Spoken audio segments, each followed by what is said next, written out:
Hi guys, welcome to Devs Only Sports. We're gonna jump right into episode 10. Before we do that, just follow us on Instagram, Twitter, TikTok.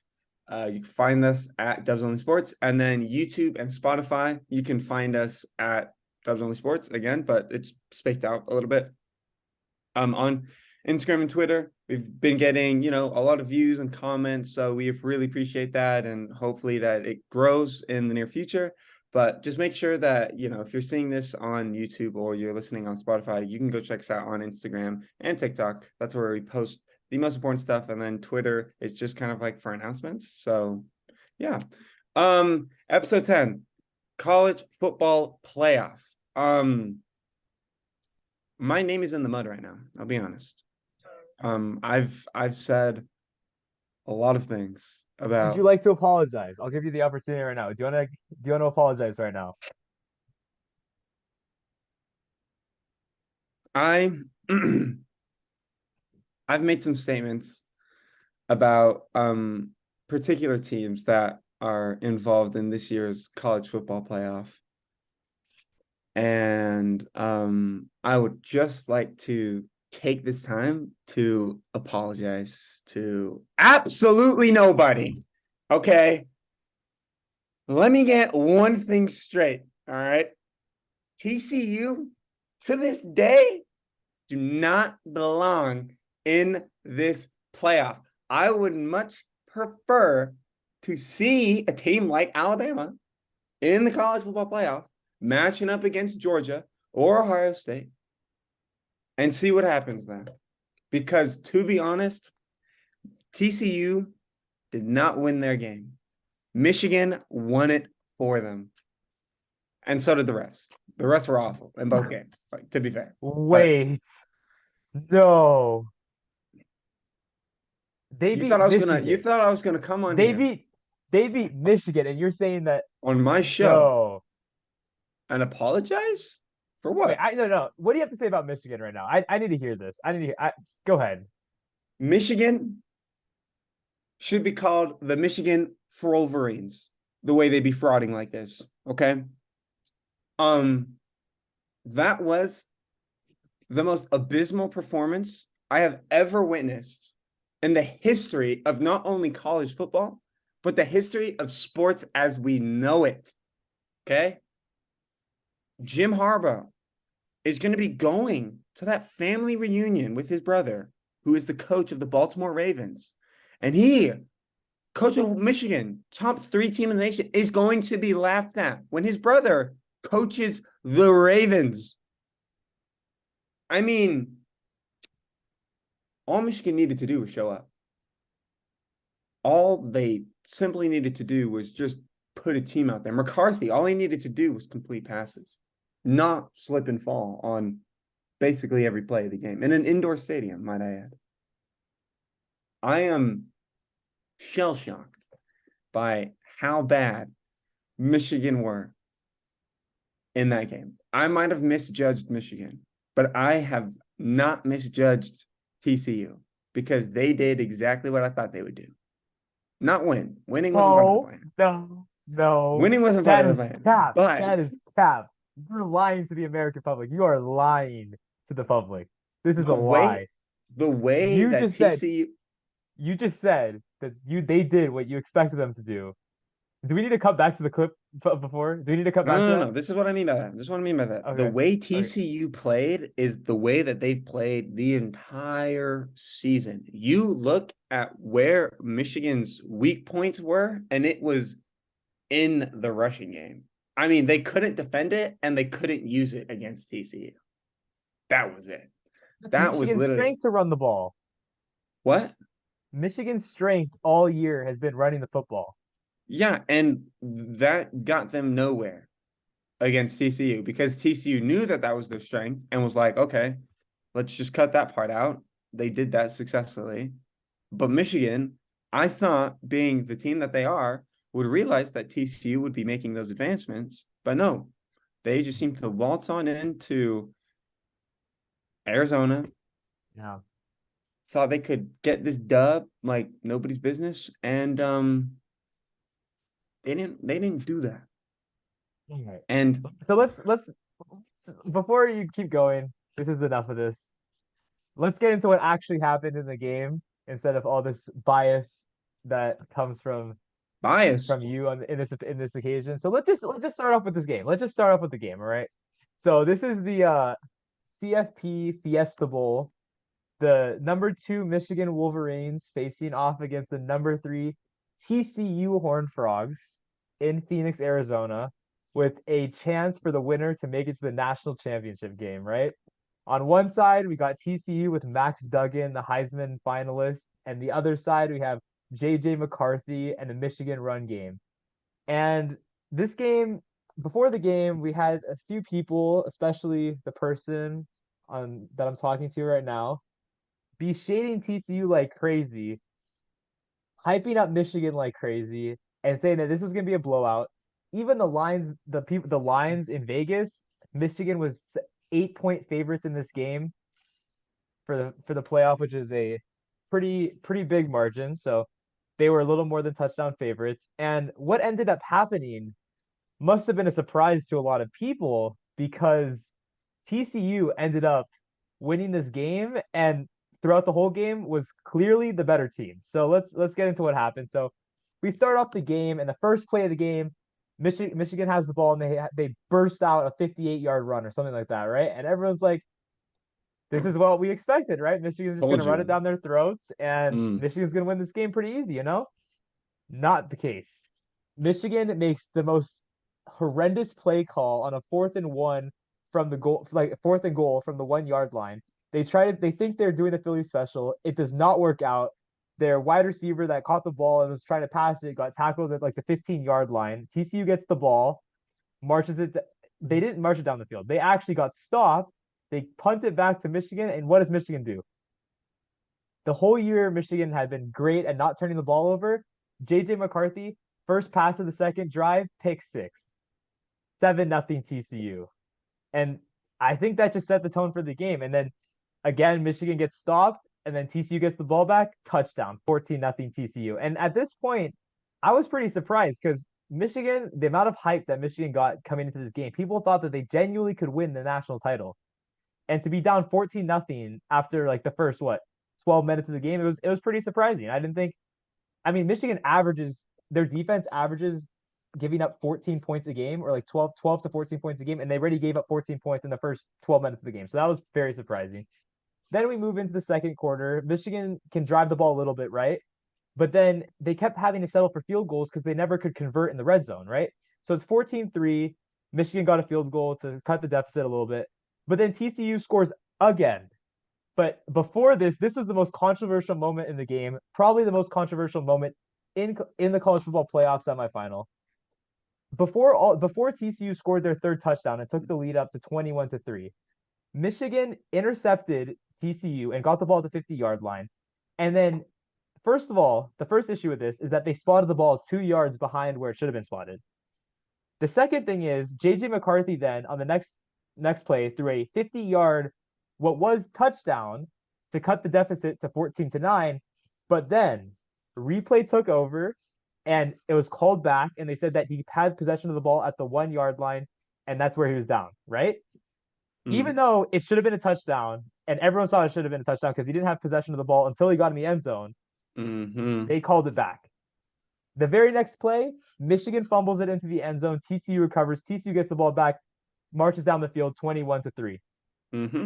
And that just set the tone for the game, you know? And then at that point, I'm stunned. I'm just sitting there like Michigan, the hype that they were getting before the game, everyone talking about Michigan winning the national title, all this stuff.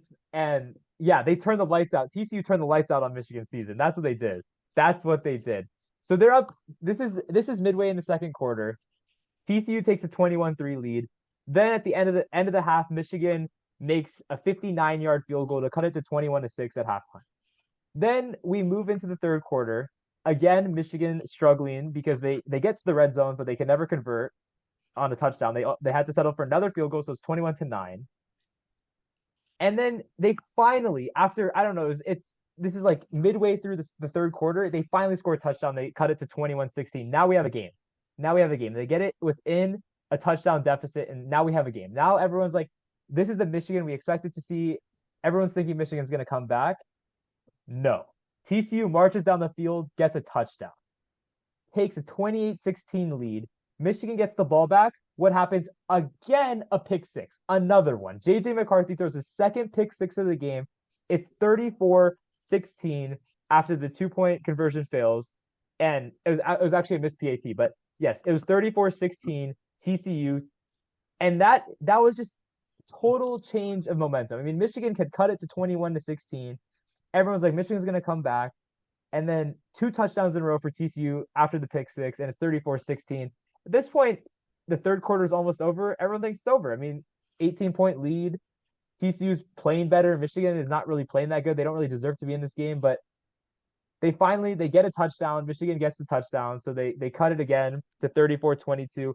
But then again, another time, TCU just responds. Every time that Michigan did anything, and they got back in the game, TCU would just respond. So they responded. They popped off a big run. They made it 41-22. Then again, Michigan responds and they cut it down to 41-30. I mean, the third quarter was crazy. I think it was the highest scoring third quarter in the CFP ever. I mean, there was like 45 points, 44 points scored in the third quarter. It was just insane. It was all late in the third quarter too. It was like back and forth. There's like touchdown, touchdown, touchdown, touchdown. It was crazy. So we head into the fourth quarter. It's 41-30. Right, the last play of the third quarter, TCU had the ball and they fumbled it. It was right after Michigan scored, they fumble it. TCU fumbles it. They give it to Michigan. Michigan scores a touchdown, 41-38. This is the beginning of the fourth quarter. 41-38, beginning of the fourth quarter. Everyone's like, we got a game now. This is whatever has happened early in the game. Now we're basically tied. It's a very close game. We'll see what happens.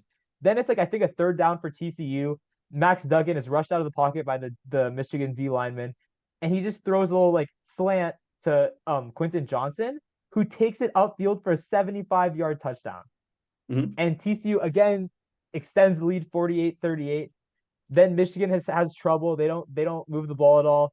They punt it, and it was a really bad punt, and then a great return by TCU. They returned it to the 15-yard line, and then they couldn't convert, but they got a field goal. So it was 51-38. Then Michigan gets a touchdown, but they were taking way too long. I mean, they scored the touchdown, they cut it 51-45, but they were taking way too long. TCU gets the ball back with 3 minutes left. They get a first down, I think, or I don't know if they got the first down, but I think they get one first down, and then the second first down they're not able to get. So they punt it away to Michigan. Michigan gets the ball with 50 seconds left, and I think maybe one timeout, if I'm not mistaken. 0 timeouts or 1 timeout? I think it was 0. I think it was 0, yeah. But it's 50 seconds left, and Michigan has the ball. And it's 4th down and 10. They struggled on the first few plays.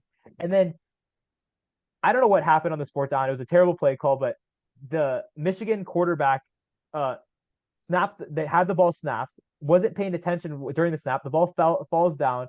Someone picks it up, they like lateral it, and then they throw it to the receiver. The receiver catches it, and then there was a potential targeting that could have changed the game because it could have made it a first down. And potential. But let's get into that. Potential targeting. So that happened, and the referees didn't call it a targeting on the field, but then after it went to replay review, when it's on replay review, all the announcers think it's targeting. Everyone watching the game thinks it's targeting because it's literally the definition of the rule. The crown of the helmet led into someone else. That's targeting. That's what the rule is meant to do. 15-yard penalty and you're ejected from the game. That's what targeting is. The TCU defender, even he thought he got targeting because you could see him on the sideline. He looked totally distraught. And then they come back on the field. This is with 25 seconds left in the game. Mind you, it might not have had an impact on the game, but it could have. It could have. They come back on the field, no targeting. And everyone just sitting there like, what is going on?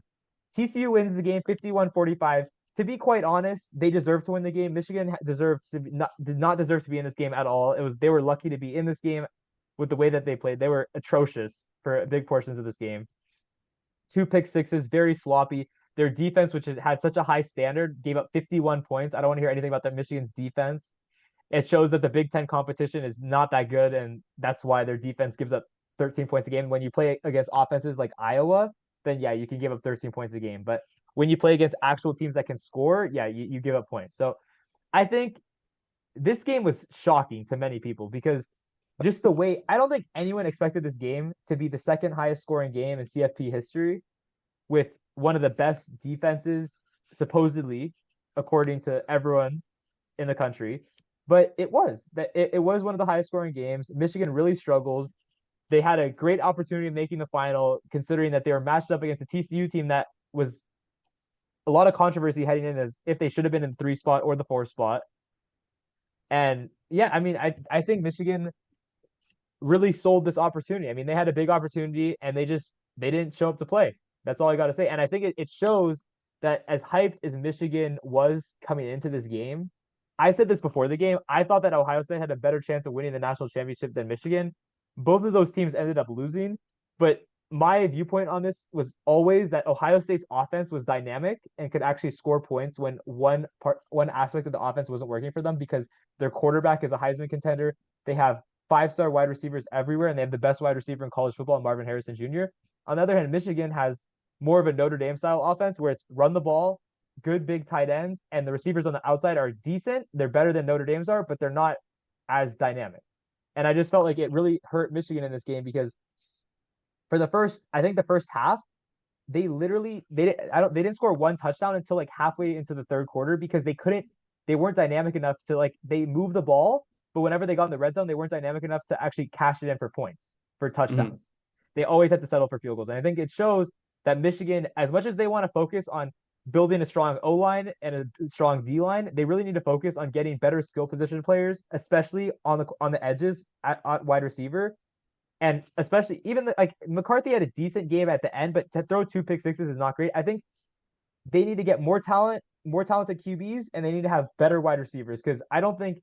And the way that they called the game was not great. But to not score a single touchdown in the first half against TCU's defense, which has not been great the whole year, I just think that Michigan really struggled, and it shows that they're very reliant on their run game, and their run game was not working, and that really hurt them today. Yeah, I mean, like there were so many factors about that game, like coming away from it. It's like you have like such a sour taste in your mouth from it because it's just like so many things went wrong for not only the teams but like the officials and like the fans that it's just like it just doesn't like sit There's right. a lot going on. It's like to the point where it's like just play the game again and see what happens No, no, no, no. That's because extreme. it's just like okay, you think about it. We talked about you talked about the touchdown Yeah. that should have Well, been that called a was terrible. touchdown. That was terrible. And if you think about it, even just the touchdown, like screw the extra point, just the Yeah, touchdown, it's tie game. exactly. Exactly. That's all I'm And also saying. it changes the game because if it's a 14-10 game versus Mhm. a 21-3 game, it totally changes the complexion of the game. Exactly. And Because you have to then, think about that. yeah, TCU yeah, had a 21 to to 3. It three, was what, yeah, 21 to 9 going into halftime? 21-6 going into halftime. So 21 to 6 score going into halftime. And you're telling me that the final resort of the final result of that game off of a team that you didn't allow to score a touchdown in the first half ended being 51 to 45? Where where did the Yeah. 34 points or 36 points come 30, from? 39. They gave up 39 points in the second half. TCU, 39 points. It's like I feel like people like aren't focusing on that side of things. They're just focusing on the fact that, well, we told you TCU would win. We told you TCU is a good team. Michigan is a good team. It has nothing to do with that. I think that this game showed more so than Michigan or more so than TCU being a very good team. I think it just showed Michigan's weaknesses because everyone was saying Yeah. Michigan was on par with Georgia, and they're Yes. not. The reason that they're Exactly. not on par with Georgia is because Michigan is basically Georgia with less athletic players. That's basically what they are. They're they're Georgia with 4 stars instead of 5 stars. That's what they Yeah. are. And it really showed in this game because Georgia have fast wide receivers on the edge. Even though their quarterback Stetson Bennett it has his limitations, they still have McCarthy and Bennett are similar in the way that they're game managers with a little more. They're game Yeah. managers that they don't make tons of mistakes, but they're a little more. In this game, what you saw was that McCarthy made 2 big mistakes, 2 pick sixes. That's a lot of pick sixes. I mean, I Yeah. think he's thrown like 4 interceptions all year, and to throw 2 pick sixes Yeah. in Like to throw the an big, interception is one thing, but to yeah, have like more than one pick six is kind of ridiculous. it's kind of ridiculous. Yeah. So that just totally cost them the game in its own right with all the momentum and whatever. And then also, it's just like Michigan's defense wasn't fast enough to tackle the TCU players in space, and they didn't get any stops. I mean, the whole thing about Michigan was like they get stops, and that keeps them in games because they can get stops. They didn't get any stops. I mean, they got a Yeah. few stops, but they gave up 51 points. I know everyone's saying, well, 14 of them were on the pick sixes, so 37 points. 37 points is a lot of points to give up when you average giving up 13 points a game. When your defensive average is 13 points against, and you give up Yeah. 37, I think it just shows that Michigan was way too overhyped going into this game. People were saying that they could win the national championship. This team could not win the national championship. I don't understand how everyone forgot what happened last year. This Michigan team, which is more or less the same, it's a little better this year, got absolutely housed by Georgia. Georgia dominated them. Michigan could not move the ball at all. They couldn't score. I think that game ended 34-3, if I'm correct, or for 34-10, but it was 34-3 basically the whole game. And Georgia just stopped playing. I mean, Georgia was up 34-3 in the third quarter. I mean, it was over. I mean, Georgia dominated them. And I just think that it just shows that Michigan is not as good as everyone says they are. I mean, if they played in, let's say they played in the Pac-12, this year's Pac-12, if they had to play at Utah, at USC, at Oregon, at these schools, they would not have gone undefeated. They just wouldn't. Yeah. Because USC would have beaten them 100% because USC would have scored on them all day. Yeah. I mean, if you think TCU's offense is good, watch USC's offense because USC's offense honestly was the best in the country. I mean, it was when Caleb Williams was healthy, that offense was the best in the country. Their defense is terrible, and I totally acknowledge that. But even against Utah, they would have won that game if Caleb Williams was healthy, and I'm a UCLA fan. So it's their offense is good. I mean, I'm just telling you, their offense is good. I mean, whenever USC has the ball, you expect them to score a touchdown. I mean, that offense is honestly the best in the country.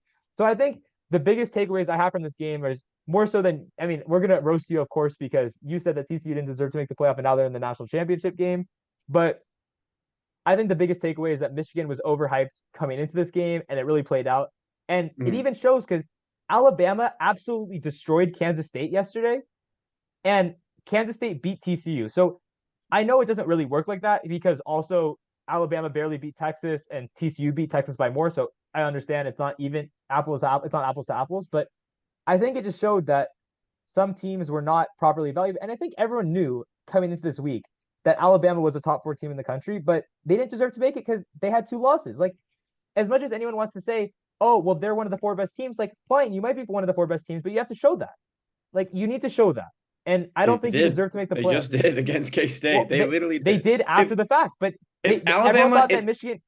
If Alabama is ranked outside of the top 4, if Alabama is ranked outside of the top 4, I have a problem with that. What I saw against K-State, they did not deserve it. They almost lost to Texas A&M at home. They lost to Tennessee. They lost at LSU. LSU and Tennessee are like, Tennessee is a good team. LSU is not as good as everyone was hyping them up to be. They lost at they almost lost to Texas A&M at home, and they almost lost at Texas, and Texas is not that great of a team. So they almost had 4 losses. They almost were undefeated as well, but they almost had 4 losses. So I don't think you can reward that kind of play. I mean, everyone knows Alabama's talent is top tier. I mean, if Alabama played Georgia in the national championship, I think there's a very good chance that Alabama wins that game. I think Alabama, after what we saw from Georgia, I think Alabama could clearly win the national championship this year. They just you need to show, you have to demonstrate how good you are on the field. You have to win games. You can't just say, oh, well, we have a lot of 5 stars and we have a lot of talent, and when we play really well, we win. It's not always about when we play really well, because in this game, Michigan didn't play very well. If Michigan played their best game, maybe they beat TCU, but they didn't. It's not about that. It's about, you have to deserve what you get. I mean, there has to be some element of actually considering the teams. I mean, yes, if you have a 13-0 Coastal Carolina, yeah, maybe you don't put them in the playoff because they're just going to get absolutely trounced. But like, I think you have to also reward teams for how well they play in the season. TCU was undefeated the whole year. They lost a close game against Kansas State, not a great loss. But yeah, I mean, TCU definitely deserved to make it. I think they could have moved them to 4, maybe. That might have been a little more reasonable. But they showed why they were in the playoff. I mean, they beat a Michigan team that was very hyped going into this game. Like, I just want to get like one thing clear here. When I was talking about the TCU Michigan game the other week, I wasn't saying like Michigan is the greatest team to ever play the sport of college football. Not the case. Didn't believe that. I just thought that their matchup between TCU, I thought going into it, they were the better team. And to this day, I still believe that they are the better team. It's just on that particular day, they didn't do what they needed. They didn't perform. They didn't show up. Yeah. And had it just been for that, it would be a completely different script. And again, I'm gonna end on this point. TCU were up 21-6 at halftime, and they beat Michigan 51-45. Like, talk about how great TCU are all you want.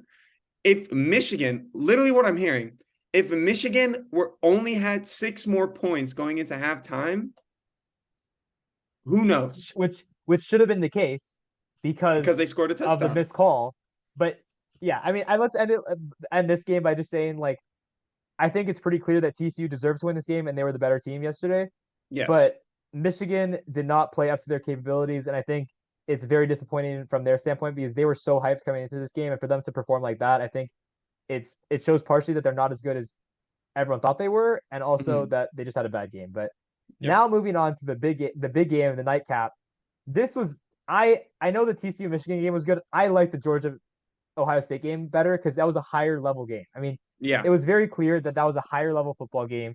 Those two teams were top teams, top tier teams the whole year. The whole year, Georgia and Ohio State were ranked 1 and 2 the entire year until Michigan beat Ohio State in Columbus. So Hmm. everyone knew that was going to be a good game.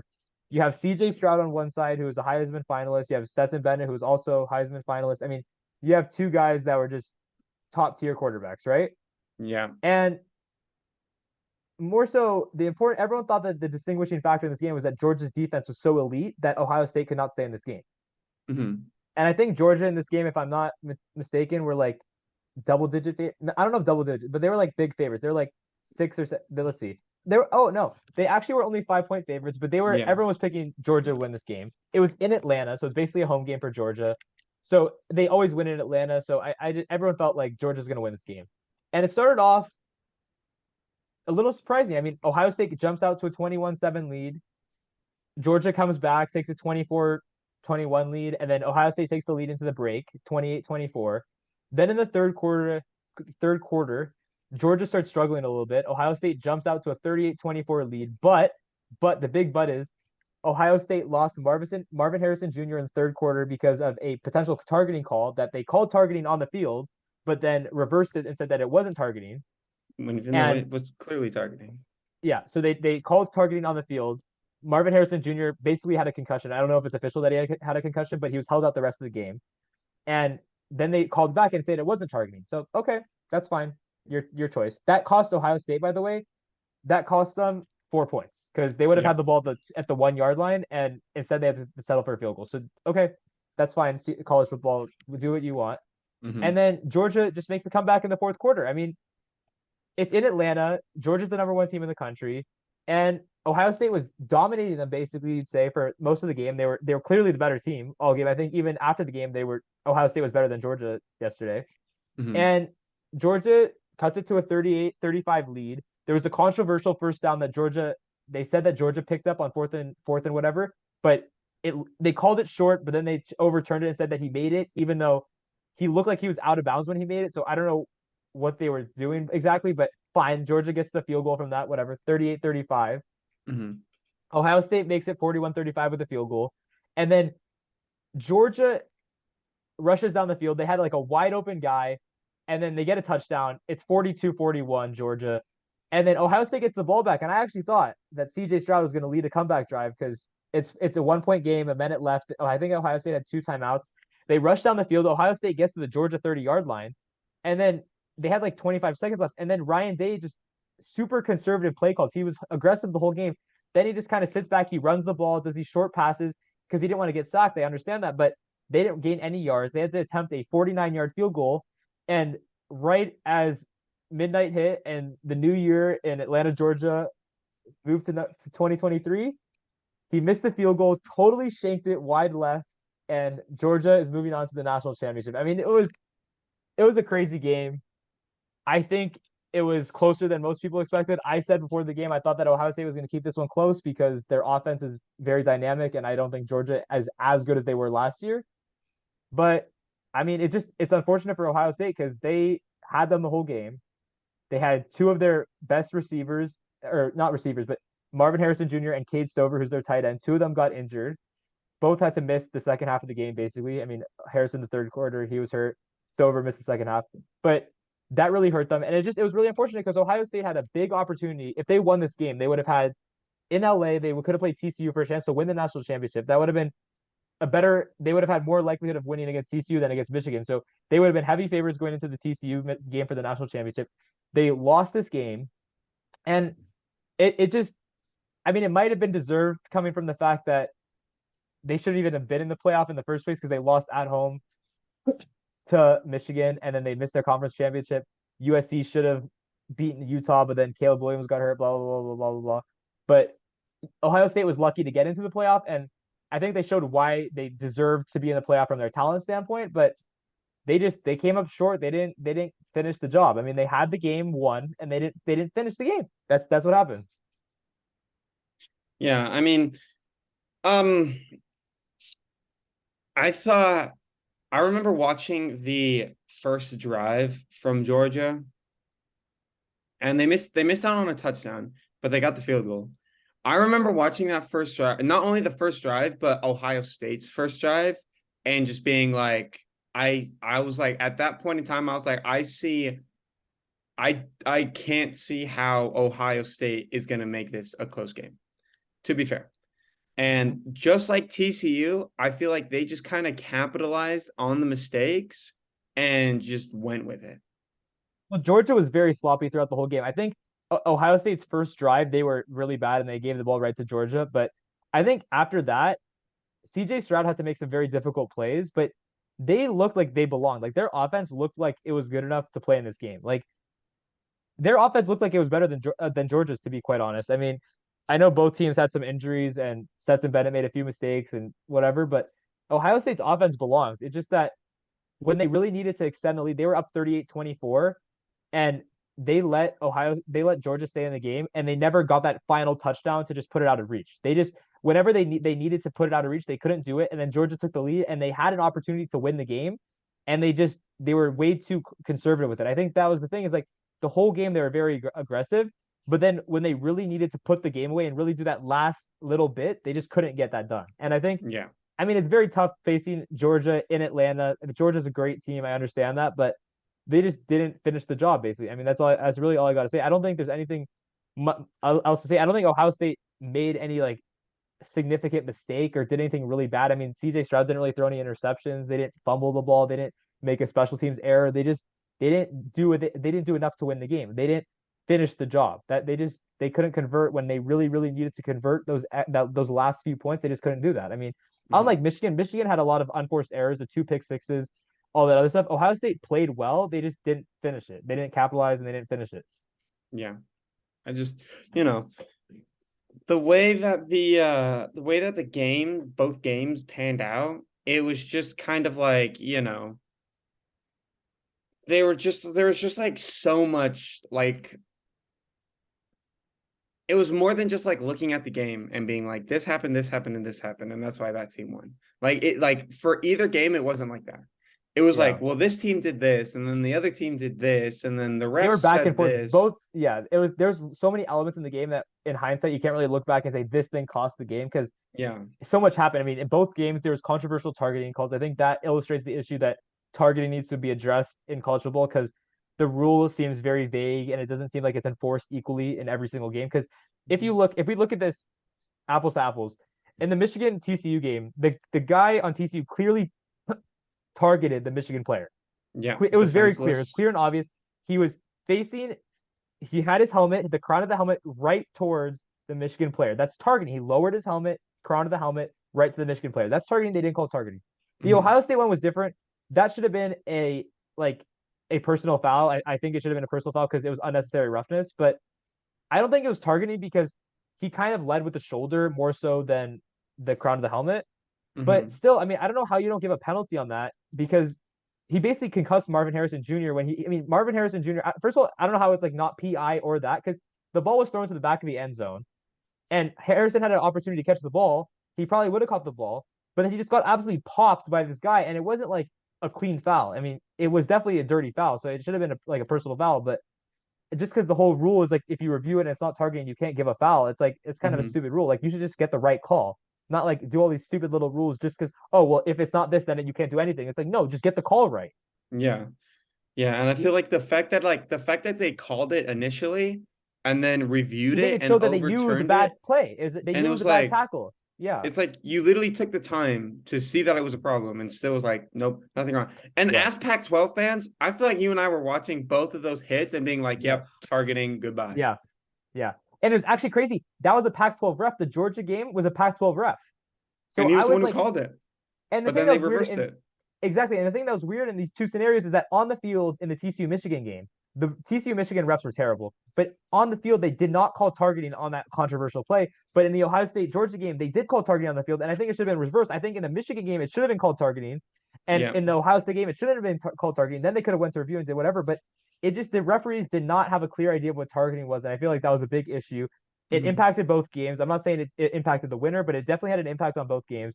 I think the Mhm. referees in the TCU Michigan game had a bigger impact based on that stupid touchdown callback. I mean, that was just dumb. I mean, that couldn't have been more of a touchdown than it was. I mean, I know the whole rule in college is that no matter if anyone touches you, if you're down, you're down. But he Yeah. was juggling the ball as he was going into the end zone. The ball had crossed the plane of the goal line, and considering that you called it on the field a touchdown, to reverse it with it's supposed to be clear evidence. There was not clear evidence that it was not a touchdown. That was a terrible call, and it just I don't know. I felt like the referees. I feel like also the big issue with college football is that they have referees from the Pac-12, SEC, Big 12. They have conference referees. They should just have one unit of referees that Yeah, referees all the exactly. games.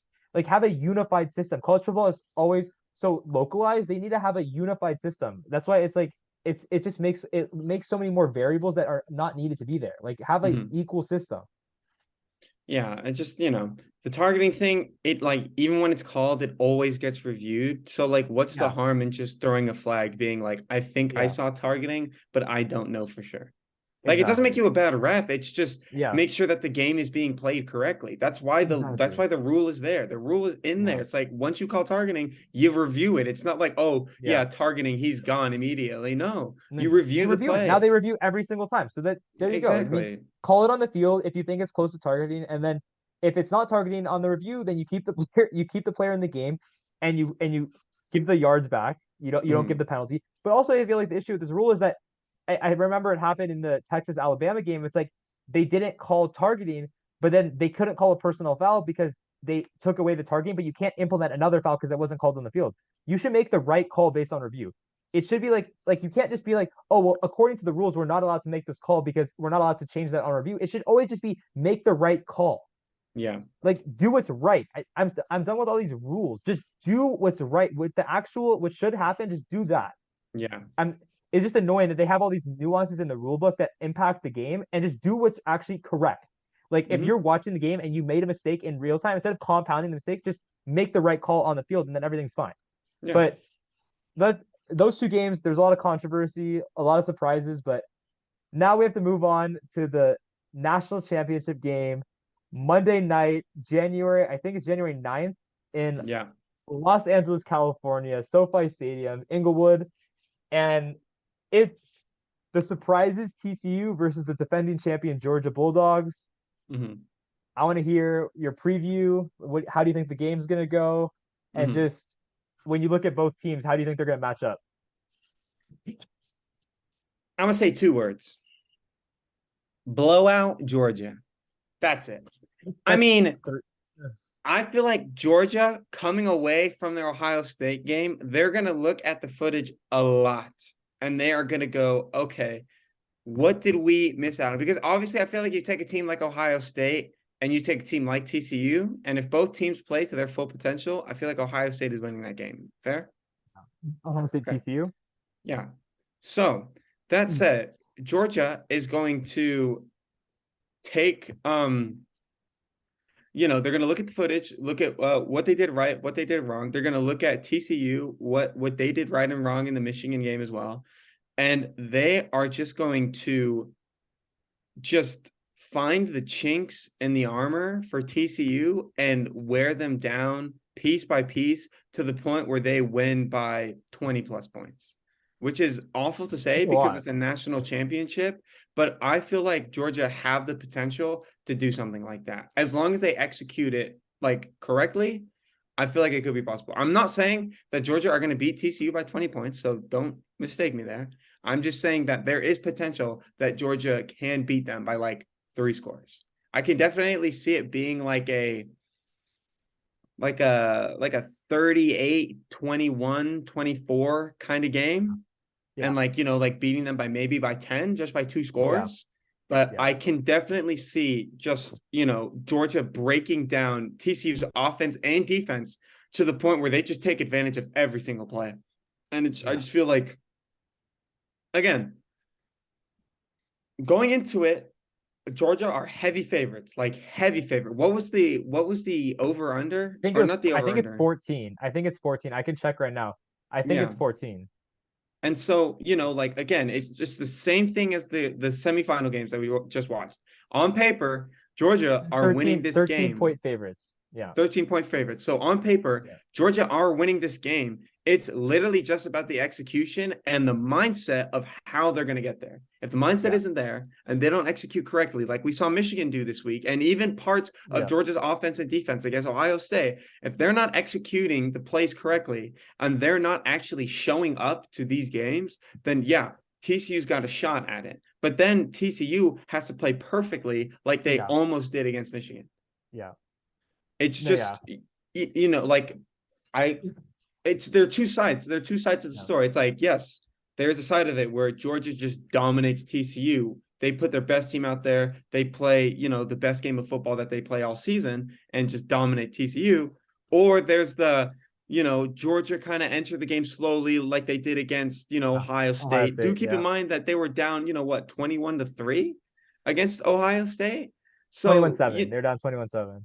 21-7 against it. Well, couldn't couldn't have been 21-7 because they got the field goal. No, no, Georgia. TCU was beating Michigan 21-3. Okay. Georgia was So like it's just, in an yeah, ideal world, Georgia comes out, gets on TCU early, and then doesn't let go. But yeah. as we've We'll seen, see. especially in these Yeah. semifinals, like anything can happen. Yeah, I think that Georgia, let me preface this by saying I want TCU to win because I'm done with seeing Georgia. I mean, Georgia's just kind of boring to watch. They're not really like they're not really dynamic enough. I mean, Stetson Bennett is like kind of just the game manager. I don't know. They're just a little frustrating sometimes to watch. They're a little frustrating. But Hmm. and I think that the TCU story would be great if they won this game. That would be a massive upset, one of the biggest upsets in college football history, like national championship history. That would be great for the sport, I think. But I just think that when you look at this game, TCU barely beat Michigan. They did beat Michigan and they were better than Michigan. They barely beat Michigan. Georgia is the varsity team to Michigan's JV team. Like Georgia is literally Michigan with 5-star players instead of 4-star players, like I said before. I mean, Hmm.